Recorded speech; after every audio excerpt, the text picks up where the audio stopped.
Now, Your Honor, may I be clarified only about the XX, which are superimposed on those documents on the screen? Counsel for respondent will please reply. Your Honor, it was based on the witness's own answer that he did not personally sign. Nonetheless, it does not reflect the exact document referred to by the defense, Your Honor. And that should not be allowed, Your Honor, with all due respect. It is just to illustrate, Your Honor, for the benefit of the senator judges and as well as the public watching so that they can also follow the... Lead prosecutor, we will allow it. Sa obserbasyon ko, parang naawa ako kay Lead Prosecutor Jervil Luistro. Puro objection ng objection, pero parang hindi niya alam kung ano talaga ang pinag-uusapan. Minsan, ang sagot niya ay tila wala sa mismong punto ng depensa. May I know what is wrong with just presenting the exact document instead of those which are marked with XX? Your Honor, I'm afraid it will give a wrong impression to the viewing public that those XX has something to do with inability perhaps, or whatever impression it may give to the witness with respect to to attending to the subpoena, Your Honor. Short May we rejoin. just remove... Ang issue ng depensa ay ang paggamit ng visual aid na may XX marks sa mga subpoena upang mas madaling maipaliwanag ang kanilang argumento sa senator judges at sa publiko.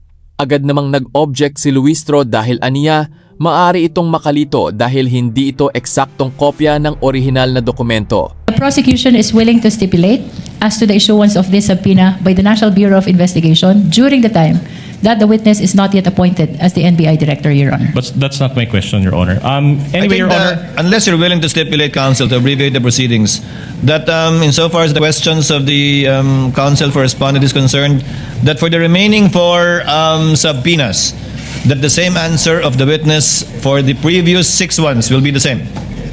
We are willing to stipulate on that, Your Honor. We are not willing to stipulate, Your Honor. We'll just ask for a ruling from the court. In that case, witness may proceed. Witness may answer. Counsel will please proceed. All right. Are you aware that a subpoena was issued again to Jason Rubrico of SNM9? Same answer, Your Okay, Honor. same answer. And you did not sign that subpoena for Jason? I said same answer, All right. Your Honor. Are you aware that the subpoena was issued to Michael Flores of Reuters? Same answer, Your Honor. Your Honor, may we ask, Your Honor, that the lawyer of the prosecution do not supply anything or make any comment near the witness because it may affect us. Is he, the assisting counsel may not supply any information to the witness other than merely observing the document being shown to him by assisting counsel for respondent. Counsel may proceed. Mr. Presiding Officer, may I speak? Yes, Director. The counsel is not telling anything, but may I request not to cover me so that the people can see me. Yes, that may be granted by the presiding Thank officer. you, Your Honor. Assisting counsel, kindly sit beside the assisting counsel stand beside the assisting counsel for the respondent. You may proceed, counsel, Alright. for the respondent. Pero nang maglabas ng ruling si Presiding Officer Chis Escudero, pinayagan pa rin niya ang paggamit ng visual aid bilang ilustrasyon para masundan ng korte ang argumento ng depensa. Kaya para sa akin, parang hindi naman ipinagbawal ang visual aid. Ang ipinakorek lang ay ang paraan ng presentasyon. One voice, one purpose. Proud, 100% DDS supporter.